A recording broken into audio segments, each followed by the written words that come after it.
இன்று காலை 9:18க்கு விண்ணில் பாய்கிறது இஸ்ரோவின் சிறிய ரக SSLV D2 rocket.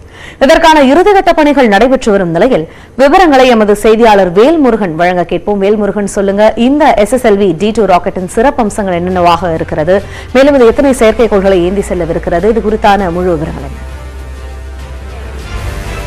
Dharani, SSLV D1 ஏற்கனவே கடந்த ஆகஸ்ட் மாதம் 7ஆம் தேதி விண்ணில் செலுத்தப்பட்டது. குறிப்பாக இந்த ராக்கெட் முழுமையாக விண்ணில் செலுத்தப்பட்டிருந்தாலும் கூட அதில் இருந்த சேட்டலைட்டுகள் குறிப்பிட்ட இடத்துல நிலைநிறுத்தப்படவில்லை. அதனால அதிலிருந்து வரக்கூடிய அந்த சிக்னல்கள் ஃபெயிலியர் ஆயிடுச்சு. எனவே சிறிய ரக ராக்கெட் என்பது முதல் கட்டமாக தோல்வி அடைந்தாலும் கூட தற்பொழுது SSLV D2 தற்போது பல்வேறு புத்தாக்க பணிகள் நடைபெற்று தற்போது மேம்படுத்தப்பட்டு இன்று சரியாக 9:18க்கு விண்ணில் செலுத்தப்பட இருக்கிறது. குறிப்பாக இதுல ஒரு முக்கியமான விஷயமே இந்தியா முழுவதும் இருக்கக்கூடிய கிராமப்புற மாணவிகளுடைய 750 மாணவிகளுடைய ஒரு கனவாக இந்த SSLV D2 அமைய இருக்கிறது.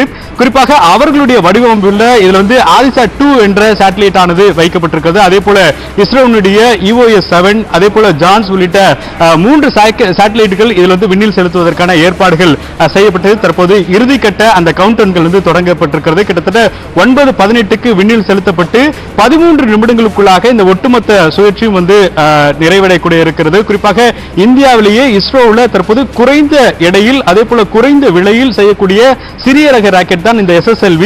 தற்போது அதற்கான ஏற்கனவே ஒரு முயற்சிகள் மேற்கொண்டு அது தோல்வியில் முடிந்தாலும் கூட இந்த முயற்சி என்பது நிச்சயமாக வெற்றிகரமாக முடியும் என்ற அடிப்படையில் தற்போது விஞ்ஞானிகள் மிகுந்த ஆர்வத்துடன் இதை கூடுதல் கவனம் செலுத்தி தற்போது கண்காணித்து வருகிறார்கள். குறிப்பாக இன்னும் சில நிமிடங்களில் இந்த ராக்கெட் ஆனது விண்ணில் செலுத்தப்பட இருக்கிறது. இதற்காக இந்த 750 மாணவர்கள் தற்போது கேடரில் வைக்கப்பட்டு தற்போது அவர்களுக்கு முன்னதாக இந்த ராக்கெட்டுகள் விண்ணில் செலுத்துவதற்கான அந்த கவுண்டவுன்கள் தொடங்கப்பட்டிருக்கிறது. விஞ்ஞானிகள் ஆர்வத்துடன் இந்த SSLV-னுடைய பெர்ஃபார்மன்ஸ் எப்படி இருக்கும் அப்படின்றத பார்க்கிறாங்க. குறிப்பா 450 கிலோமீட்டர் தொலைவில் இந்த சேட்டலைட்டுகள் நிலைநிறுத்தப்பட்ட பிறகு அதனுடைய சிக்னல்கள் விவரங்கள் குறித்து அதிகாரப்பூர்வமாக இஸ்ரோனுடைய விஞ்ஞானிகள் தெரிவிப்பார்கள்.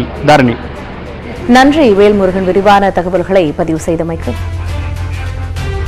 இத்துடன் சூப்பர் 60 செய்தி தொகுப்பு நிறைவுக்கு வருகிறது. தொடர்ந்து இணைந்திருங்கள். இது நியூஸ் 18 தமிழ்நாடு.